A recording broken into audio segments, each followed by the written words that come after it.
morning बच्चों, this is class 8 online with you. Myself Pratibha Jaiswal. This is science subject. बच्चों, हम chapter 4 पढ़ रहे थे जिसमें फर्स्ट वीडियो आपको दी जा चुकी है, जिनमें हमारा जो चैप्टर है मेटल्स और नॉन मेटल्स के बारे में। तो इसमें हमने जब पीछे पढ़ा था तो हम इसे थोड़ा सा रिवाइज कर लें। हमारा जो चैप्टर है मेटल्स और नॉन मेटल्स, तो पीछे हमने उनकी प्रॉपर्टीज के बारे में पढ़ा था कि मेटल्स और नॉन मेटल्स में क्या क्या प्रॉपर्टीज होती है। आपको तो ये तो पता ही है कि जो मेटल्स, अगर मेटल जो है इलेक्ट्रिसिटी की कंडक्ट करती है, इलेक्ट्रिसिटी को अपने से फ्लो होने देती है, तो नॉन मेटल नहीं होने देती है। मेटल सोलोरस होता है और नॉन मेटल नहीं होता। मीन्स मेटल में एक अलग प्रकार की बीट करने को अलग तरह का साउंड प्रोड्यूस करता है, जिसको सोलोरस प्रॉपर्टी कहते हैं। तो नॉन मेटल में नहीं होता है। तो इस तरह से हमने जो ये प्रॉपर्टीज के बारे में इस चार्ट के अकॉर्डिंग हमने फर्स्ट वीडियो को पढ़ा था सबने। आई होप आपको याद होगा, आपको समझ में आ गया होगा। और नेक्स्ट हमारा जो वीडियो है वो चैप्टर 4 का सेकंड वीडियो जो है वो नॉन मेटल्स की जो है केमिकल प्रॉपर्टीज के बारे में, क्योंकि फर्स्ट वीडियो हमने फिजिकल प्रॉपर्टीज पढ़ी थी। तो अब जो सेकंड है उसमें हम केमिकल प्रॉपर्टीज पढ़ेंगे कि मेटल्स जो है वो ऑक्सीजन के साथ रिएक्ट करने पर क्या करता है, या मेटल्स एसिड के साथ रिएक्ट करने पर क्या करता है, या बेस के साथ रिएक्ट करने पर क्या करता है, पानी के साथ रिएक्ट करने पर क्या करता है।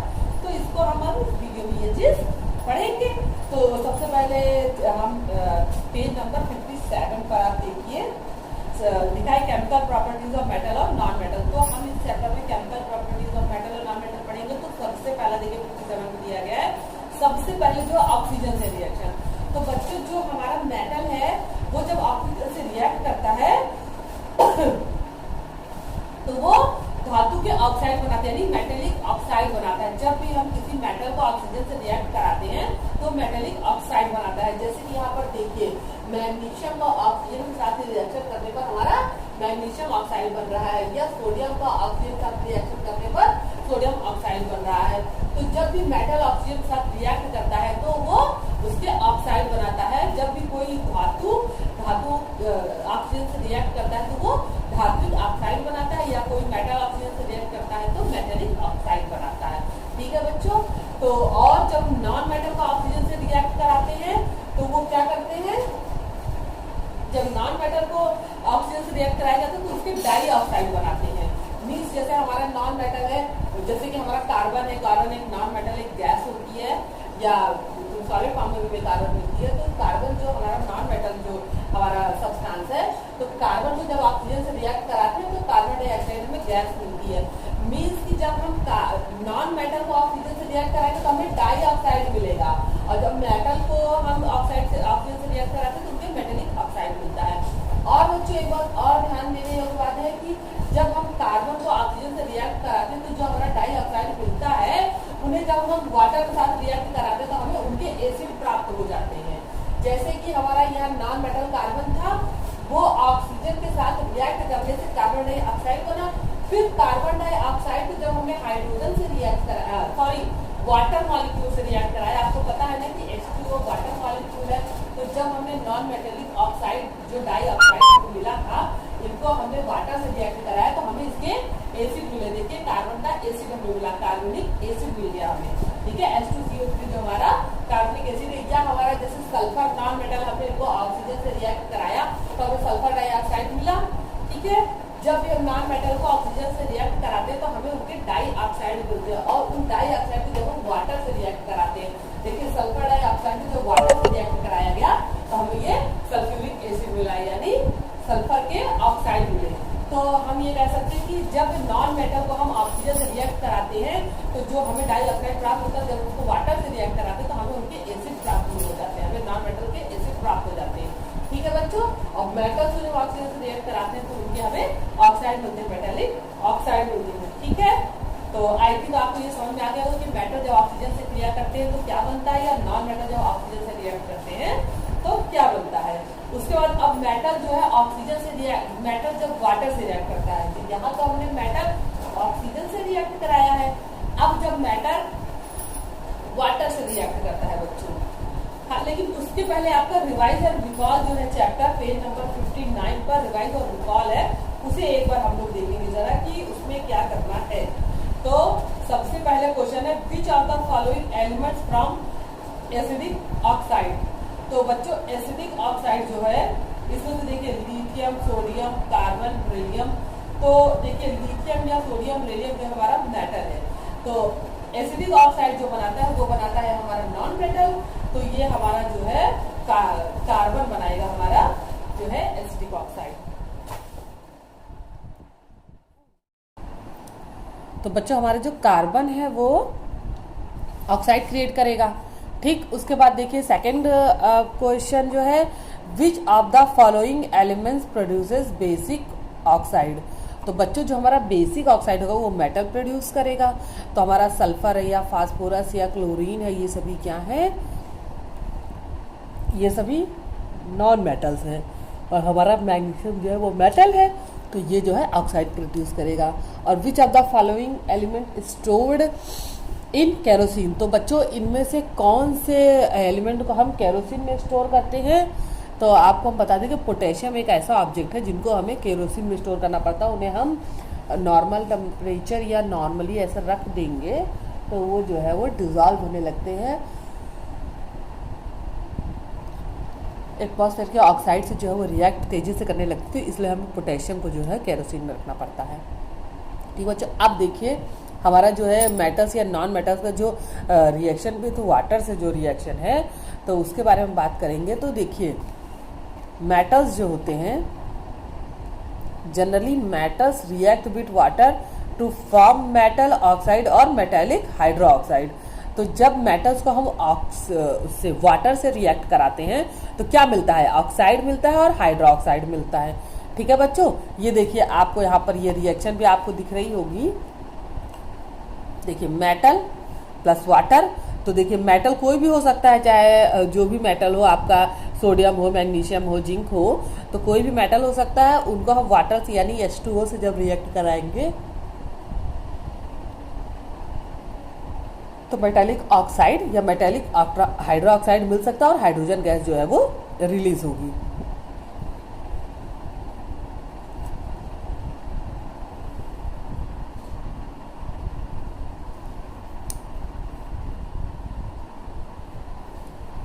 Metals like potassium, sodium and calcium react vigorously with cold water to form their respective hydroxide and release hydrogen gas। ठीक है, तो जब मेटल जैसे पोटेशियम या सोडियम, जो कैल्शियम, इस टाइप के जो मेटल्स होते हैं, जब इनको हम वाटर के साथ, जब हम कोल्ड वाटर के साथ रिएक्ट कराते हैं तो क्या होता है कि उनके हाइड्रोक्साइड बन जाते हैं। इसका आप एग्जांपल हम जनरल लाइफ में भी हम जानते हैं। देखिए जब कैल्शियम को जो चूना पत्थर है, कैल्शियम के जो सोर्स होते हैं, उनको जब वाटर के साथ रिएक्ट कराते हैं तो क्या होता है कि उसमें जो है कैल्शियम हाइड्रोक्साइड बन जाता है और कैल्शियम ऑक्साइड बन जाता है, कैल्शियम हाइड्रोक्साइड बन जाता है, कैल्शियम ऑक्साइड बन जाता है और हाइड्रोजन गैस रिलीज होती है। तो जब चूने के पत्थर को हम पानी में जब घोलते हैं तो आप देखिए हीट भी निकलती है और उसमें जो धुआं निकलता है उसमें अगर हम दूधिया कलर, उसमें लाइम वाटर को वो दूधिया कलर कर देता है और प्लस जो है हमें उसके हाइड्रोक्साइड प्राप्त होते हैं या बुझा चूना, कैल्शियम हाइड्रोक्साइड या बुझा चूना मिलता है। तो ये देखिए a large amount of heat is also released. और उसमें क्या होती है, हीट रिलीज होती है। तो आप चूने के पत्थर के आप रिएक्शन आपने सबने देखा होगा, जब चूने के पत्थर को पानी में भिगोते हैं तो बिल्कुल वो गर्म होकर खौलने लगता है, उसमें से हीट रिलीज होने लगती है। ठीक है, तो ये एक एक्सोथर्मिक रिएक्शन है, क्योंकि एक्सोथर्मिक रिएक्शन वो जब कोई रिएक्शन होती है तो उसमें जब अगर हीट निकलती है तो उसे एक्सोथर्मिक रिएक्शन कहते हैं, और अगर मान लीजिए हीट कंज्यूम होती है तो उसे एंडोथर्मिक रिएक्शन कहते हैं। तो जैसे जब हम चूने के पत्थर को पानी में भिगोते हैं तो उसमें क्या होता है, इसमें से हीट रिलीज होने लगती है, तो उसे हम एक्सोथर्मिक रिएक्शन कहेंगे। और आप जब कभी आप देखिए ग्लूकोज को हाथ पे रखिए तो क्या होता है, या जीभ पर रखिए, ग्लूकोज को जीभ पर रखिए जब, तो क्या होता है उसमें एंडोथर्मिक रिएक्शन और हमें ठंडा लगता है। तो उसमें क्या होता है कि हीट जो है कंज्यूम होती है, जब हीट कंज्यूम होती है तो हमें ठंडी लगती है, तो वो एंडोथर्मिक रिएक्शन है। या कभी आप सर्फ को हाथ पे रखें, उसमें एक बूंद पानी डालिए तो आपको गर्म गर्म महसूस होगा, तो वो एक्सोथर्मिक रिएक्शन है, क्योंकि उसमें हीट रिलीज होती है। तो ऐसे ही हमारा यहाँ पर जो हमारा जो मेटल्स है जब उनको वाटर के साथ रिएक्ट कराया जाता है तो हीट डिस्पोज होती है और ये एक एक्सोथर्मिक रिएक्शन है। देखिए, sodium react with cold water to form sodium hydroxide and hydrogen gas. तो जब सोडियम को हाइड्रोजन के साथ रिएक्ट कराएगा तो ये रिएक्शन देखिए, सोडियम के 2 मॉलिक्यूल्स और 2 हाइड्रोजन के 2 वाटर मॉलिक्यूल्स के साथ उनको रिएक्ट कराया गया तो सोडियम हाइड्रोक्साइड बना और प्लस हाइड्रोजन गैस रिलीज हुई। इसी तरह से जिंक भी हम एक मेटल है और इसमें क्या होता है, देखिए, the release of large amount of heat in the above reaction makes the hydrogen gas which catch fire as soon. तो इसीलिए सोडियम एक ऐसी धातु है जिन्हें हम बहुत ही सॉफ्ट धातु कहते हैं। सोडियम को चाकू से भी काटा जा सकता है, वो इतनी ज़्यादा मुलायम सॉफ्ट धातु होती है और इन्हें वाटर से बचा के रखा जाता है, इन्हें इस तरह प्रिवेंट करके रखा जाता है कि वाटर के संपर्क में ना आए, क्योंकि अगर ज़्यादा लार्ज क्वांटिटी में अगर ये वाटर से रिएक्ट कर लेगा तो उसमें क्या होगा, large amount of heat is above, तो क्या होगा कि ज़्यादा से ज़्यादा हीट बनेगी और उसमें आग भी लग सकती है, आग पकड़ सकता है। ठीक है बच्चों, तो इसी तरह देखिए जिंक जो है हाइड्रोजन वाटर मॉलिक्यूल के साथ रिएक्ट करके जो है जिंक ऑक्साइड बनाता है और हाइड्रोजन गैस रिलीज होती है। मैग्नीशियम जो है हाइड्रोजन, ये हमारे वाटर मॉलिक्यूल के साथ जो है रिएक्ट करता है। तो देखिए इसमें क्या है, मैग्नीशियम हाइड्रोजन गैस के स्टीम यानी गैसियस स्टेट के साथ रिएक्ट कर रहा है, तो मैग्नीशियम ऑक्साइड बना रहा है और हाइड्रोजन गैस रिलीज कर रही है। तो इसी तरह जो भी हमारे प्लैटिनम है, गोल्ड है, सिल्वर है, कॉपर है, कुछ मेटल्स हमारे जो है प्लैटिनम है, गोल्ड है, सिल्वर है, कॉपर, ये सभी क्या है, वाटर से रिएक्ट नहीं करते हैं। ये जब इनको जो वाटर से रिएक्ट कराया जाता है तो ये उनके ऑक्साइड या हाइड्रोक्साइड नहीं बनाते हैं। तो ये हमारे इनका जो है रिएक्ट नहीं करने का जो प्रोसेस है वो इसलिए रिएक्ट नहीं करते हैं क्योंकि gold and platinum are widely used in jewellery because they do not react with oxygen and water, they do not tarnish of undergo oxidation, hence they are extremely durable. ये लोग इसलिए ऑक्सीजन से react नहीं करते क्योंकि ये बहुत ज़्यादा ड्यूरेबल होते हैं, इनका जो ड्यूरेबिलिटी होती है वो बहुत ज़्यादा होती है, तो ये ऑक्सीजन से रिएक्ट करके जो है ऑक्साइड या हाइड्रोक्साइड नहीं बनाते। इस वजह से ही तो ये जो हमारे जितने भी हमारे ये है धातुएं हैं जो हार्ड ड्यूरेबल होती हैं, जिनकी ड्यूरेबिलिटी बहुत ज़्यादा होती है, तो जैसे कि प्लेटिनम या सिल्वर या गोल्ड, जो चांदी, सोना, प्लेटिनम, तो ये सभी क्या है, ये ऑक्सीजन से रिएक्ट करके ऑक्साइड या हाइड्रोक्साइड नहीं बनाते। इसी वजह से इन्हें हम ऑर्नामेंट में यूज़ करते हैं, इनसे ज्वेलरीज बनाई जाती है। ठीक है बच्चों, अब नेक्स्ट हम बात करेंगे। तो अब देखिए, और जो नॉन मेटल है, under any condition non metal do not react with water. तो जितने हमारे नॉन मेटल है वो कभी भी वाटर से रिएक्ट नहीं करते हैं, किसी भी कंडीशन में वाटर से रिएक्ट नहीं करते हैं। अब देखिए, know the fact, phosphorus a very respective phosphorus,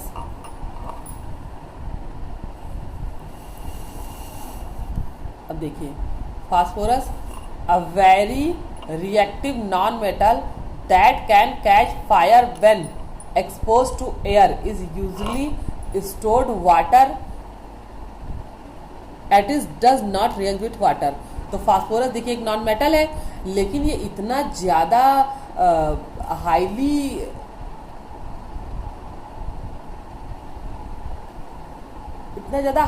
ये रिएक्टिव होता है कि अगर इसके हवा में खुला छोड़ दे तो ये क्या करेगा, ये खुद ही जलने लगता है।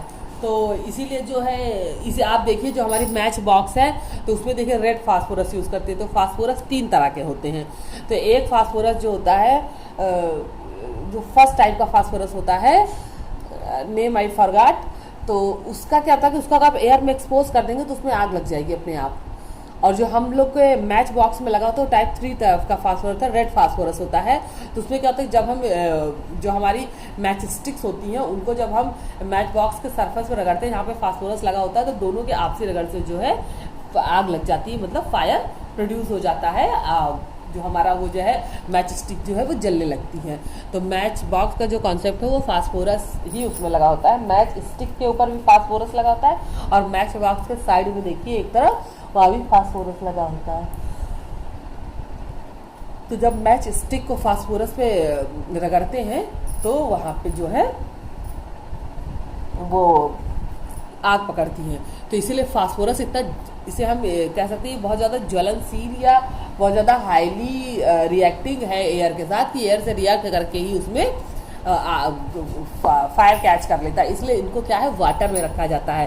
फास्फोरस जो है, नॉन मेटल जो है, उनको वाटर में रखा जाता है क्योंकि वो वाटर से रिएक्ट नहीं करते हैं, क्योंकि फास्फोरस एक नॉन मेटल है। ठीक है बच्चों, अब देखिए जो हमारे मेटल्स हैं वो क्या होते हैं, वो अलग अलग कंडीशंस में कोराइड होते हैं या उनमें कोरोशन का गुण पाया जाता है। वो जो है उनमें क्षरण होता है, उनके मॉलिक्यूल्स जो है वो संक्षारित हो जाते हैं, या आप ये कह सकते हैं कि उनके मॉलिक्यूल्स जो है वो खराब होने लगते हैं एयर से, उनके मॉलिक्यूल डिसॉल्व होने लगते हैं जब वाटर या एयर से उनका रिएक्शन होता है। मॉइस्चर और एयर से जब उनको रिएक्ट कराया जाता है तो उनके मॉलिक्यूल्स डिसॉल्व होने लगते हैं। देखिए तो यही बात यहाँ पे बताई गई है, the process in which atmospheric moisture and gases slowly eat away the surface of metals is known and corrosion. Means कि मेटल्स की सरफेस को जब एटमॉस्फेरिक मॉइस्चर यानी वातावरण में मौजूद जो नमी है वो मेटल की सरफेस को धीरे धीरे खा जाती है। Eat away the surface, slowly eat away the surface. तो वो क्या करती है कि मेटल की जो सरफेस है, मेटल जो सतह है, वो एटमॉस्फेयर की नमी द्वारा धीरे धीरे डिसॉल्व हो जाती है, खत्म हो जाती है, या एटमॉस्फेयर की नमी धीरे धीरे मेटल की सतह को खा जाती है। तो ये प्रोसेस क्या कहलाती है, कोरोशन कहलाती है, क्षरण कहलाती है। हिंदी में भी इसे कह सकते हैं जंग लगना, जंग लग जाता है जो। ठीक है बच्चों, तो रस्टिंग ऑफ आयरन, तो ये कोरोसिन है वो मेटल्स में पाया जाता है, जैसे एसिड के रिएक्शन द्वारा भी कोरोशन होता है, और या फिर जो लोहा एक ऐसा, जो आयरन है हमारा, वो एक ऐसा आयरन जो है वो एक ऐसा मेटल है जो बहुत जल्दी कोराइड होता है। उस अगर हम आयरन को और अन्य मेटल्स के साथ जो है रख दे वहाँ एटमॉस्फेयर में, तो आयरन सबसे जल्दी कोराइड होगा, जिसे हम कहते हैं rusting of iron. Means iron में क्या होता है कि आयरन जो है ये आयरन एटमॉस्फेयर के ऑक्सीजन द्वारा फेरिक ऑक्साइड बना लेता है, और फेरिक ऑक्साइड लाल कलर की मतलब ब्राउन, लाल या ब्राउन कलर की परत के रूप में आयरन के ऊपर ऐसे ही जम जाती है। देखिए ये लोहे का ऑब्जेक्ट है, तो इसमें क्या है कि इसमें रस्टिंग हो गया है, जो फेरिक ऑक्साइड बनके इसी की इस सरफेस पूरा ब्राउन कलर का जम गया है। तो इस प्रोसेस को, इस बनने के प्रोसेस को हम कहेंगे रस्टिंग ऑफ आयरन। तो इसको हम यहाँ आइए पढ़ते हैं। Iron reacts with oxygen in the present of moisture to from rust. तो ऑक्सीजन के प्रेजेंट में, यानी मॉइस्चर जो एटमॉस्फेयर में जो मॉइस्चर है, नमी है, उसमें जो ऑक्सीजन प्रेजेंट रहता है उसमें आयरन क्या है, रिएक्ट करके जो है रस्ट फॉर्म करता है। अब ब्राउन फ्लैकी सब्सटेंस, तो एक भूरे कलर का सब्सटेंस फॉर्म करता है, वो उसे हम रस्ट कहते हैं। The chemical composition of rust is Fe2O3 यानी फेरस ऑक्साइड यानी आयरन ऑक्साइड। तो जो केमिकल कंपोजिशन इसका होता है उसे हम आयरन ऑक्साइड कहते हैं। ठीक है, और ये जो इसका पूरा chemical composition Fe2O3 into H2O, यानी कि वाटर मॉलिक्यूल से ये मल्टीप्लाई होकर ही जो है ये रस्ट बनता है। We have learn about the process of rusting and the condition necessary for rusting in earlier classes. तो ये हमने पिछली क्लास में भी पहले बच्चों पढ़ा है ना, कि अगर उसको हम ओपन में खुला छोड़ दें अगर हम आयरन ऑब्जेक्ट को, तो उसमें रस्टिंग हो जाती है। इस तरह का एक ब्राउन जो है ब्राउन फ्लैकी सब्सटेंस उस आयरन ऑब्जेक्ट के ऊपर बन जाता है। ठीक है बच्चों, तो कोराइड होने की, जो आयरन के कोराइड होने के प्रोसेस को हम रस्टिंग ऑफ आयरन कहते हैं। अब देखिए कोरोशन ऑफ कॉपर। अब कॉपर कैसे कोराइड होता है बच्चों? Copper react with carbon dioxide in the presence of moisture of iron, moisture to form a green substance. तो कॉपर क्या होता है, जब उसको हम एटमॉस्फेयर में खुला छोड़ देते हैं तो वो जो एटमॉस्फेयर में जो कार्बन डाइऑक्साइड उपस्थित होती है वो उससे रिएक्ट करके एक ग्रीन सब्सटेंस बना लेती है। अब देखिए कॉपर का जो भी ऑब्जेक्ट है, घर में कॉपर के जो यूटेंसिल्स होते हैं उनको जब हम लोग रख देते हैं तो उनमें देखिए ग्रीन कलर की लेयर बन जाती है। तो वो जो ग्रीन कलर की लेयर है वही रस्टिंग ऑफ कोरेशन है, वो उसकी सतह को जो है वो कोराइड करती है। जो वातावरण में जो कार्बन डाइऑक्साइड, एटमॉस्फेयर में जो कार्बन डाइऑक्साइड है वो कॉपर के सरफेस को कोराइड करती है, तो ग्रीन सब्सटेंस बनाती है which is a mixture of copper hydroxide and copper carbonate. तो उस वो जो मिक्सचर बनता है ग्रीन कलर का, उसको हम कॉपर हाइड्रोक्साइड और कॉपर कार्बोनेट का मिक्सचर बना होता है। केमिकली जो उसका फंक्शन है वो कॉपर हाइड्रोक्साइड और कॉपर कार्बोनेट। देखिए इसका जो है ये नीचे आपको रिएक्शन दिया गया है कि देखिए कॉपर के जो मॉलिक्यूल्स है वो वाटर के मॉलिक्यूल्स और कार्बन डाइऑक्साइड के मॉलिक्यूल्स से रिएक्ट करेंगे जब, तो देखिए इसमें ऑक्सीजन भी प्रेजेंट है, हाइड्रोजन भी प्रेजेंट है, कार्बन डाइऑक्साइड भी प्रेजेंट है। तो जब अगर हम उसको कॉपर को ओपन में छोड़ देंगे तो ये सारी चीज़ें ओपन में हमको मिल जाती है। कार्बन डाइऑक्साइड भी एटमॉस्फेयर में होता है, या ऑक्सीजन भी होता है, या वाटर मॉलिक्यूल या नमी मॉइस्चर तो होता ही होता है। तो फिर उससे जो है ये इस तरह का कॉपर हाइड्रोक्साइड और कॉपर कार्बोनेट का ये मिक्सचर बनता है, जिसे ग्रीन सब्सटेंस, जो ग्रीन सब्सटेंस बनता है ये कॉपर हाइड्रोक्साइड और कॉपर कार्बोनेट का मिक्सचर है, ये देखिए। ठीक है बच्चों, अब हम बात करेंगे कोरेशन ऑफ सिल्वर की। तो silver reacts with hydrogen substance. तो सिल्वर क्या करता है, जैसे हमारा जो आयरन है वो ऑक्सीजन से रिएक्ट करके रस्ट होता है और कॉपर हमारा कार्बन डाइऑक्साइड से रिएक्ट करके रस्ट होता है, तो ऐसे हमारा सिल्वर क्या है, हाइड्रोजन से रिएक्ट करके रस्ट होता है। ठीक है, तो ये क्या करता है, silver react with hydrogen sulphide gas, जो एटमॉस्फेयर में सल्फर हाइड्रोजन के मिक्सचर से जो हाइड्रोजन सल्फाइड गैस बनती है उनके साथ रिएक्ट करता है और एक ब्लैक कलर का सब्सटेंस बनाता है। ठीक है, जिसे सिल्वर सल्फाइड कहा जाता है। जैसे एटमॉस्फेयर में सल्फर भी है, हाइड्रोजन भी है, तो उससे हाइड्रोजन सल्फाइड जो हमें एक सब्सटेंस मिलता है, उससे हमारा जो सिल्वर है, सिल्वर के ऑर्नामेंट्स होते, ज़्यादातर सिल्वर के ऑर्नामेंट्स होते हैं, सिल्वर के यूटेंसिल्स भी बनते हैं, तो ये सभी उससे रिएक्ट करके एक ब्लैक कलर का सब्सटेंस बनाते हैं, जिन्हें हम सिल्वर सल्फाइड कहते हैं। ठीक बच्चों, तो आप देखिए हमारी जो चांदी के जितने भी ऑब्जेक्ट होते हैं वो धीरे धीरे काले पड़ते जाते हैं। मम्मियाँ देखिए जो चांदी के ऑर्नामेंट्स पहनती है, पायल वगैरह, वो देखिए धीरे धीरे ब्लैक होते जाते हैं, तो उनमें क्या बन जाता है, आयरन सल्फाइड बन जाता है। ठीक है बच्चों, तो corrosion of metal object can be prevent by oiling. तो जो कोरेशन है उनको हम ऑयलिंग से प्रेजेंट कर सकते हैं, पेंटिंग से प्रेजेंट कर सकते हैं, ग्रीजिंग से प्रेजेंट कर सकते हैं। मीन्स कहने का मतलब है कि हम अगर उनके ऊपर एक जो है coating a layer of another metal on them, तो हम अगर उनके ऊपर किसी लेयर की कोटिंग कर देंगे तो वो कभी भी कोराइड मेटल नहीं होगा। जैसे हम मान लीजिए कोई लोहे का ऑब्जेक्ट, तो प्लास्टिक से भी कोट कर सकते हैं, पेंट से भी कोट कर सकते हैं, ऑयल से भी कोट कर सकते हैं। तो जब उनके ऊपर एक कोट चढ़ा देंगे तो वो जो आयरन ऑब्जेक्ट है ऑक्सीजन से रिएक्ट नहीं करेगा और कोराइड नहीं होगा। तो इसी तरह से जितने भी हमारे ऑर्नामेंट्स हो गए, या कॉपर हो गया, यूटेंसिल्स हो गए, इन सभी को अगर हम ऑयलिंग से या मतलब प्रिवेंट कर दे अगर हम कोराइड से, तो वो जो है उनको प्रिवेंशन अगर हम पहले से कर देते हैं तो वो कोराइड नहीं होंगे। तो ये जो प्रिवेंशन करने की प्रोसेस है, the process of coating iron object with zinc is known as. तो ये जो प्रिवेंशन करने की प्रोसेस उसे गैल्वेनाइजेशन कहते हैं। लेकिन गैल्वेनाइजेशन जो है, जब हम किसी केमिकल से किसी ऑब्जेक्ट को कोट करते हैं उसे हम गैल्वेनाइजेशन कहेंगे। जैसे ऑयल से कोट करना, ये पेंट प्लास्टिक से कोट करना, पेंट से कोट करना, ये गैल्वेनाइजेशन की प्रोसेस में नहीं आता है। तो देखिए जब आयरन ऑब्जेक्ट को बचाने के लिए जिंक से कोट कर दिया जाता है तो उसे गैल्वेनाइजेशन कहते हैं। ठीक है,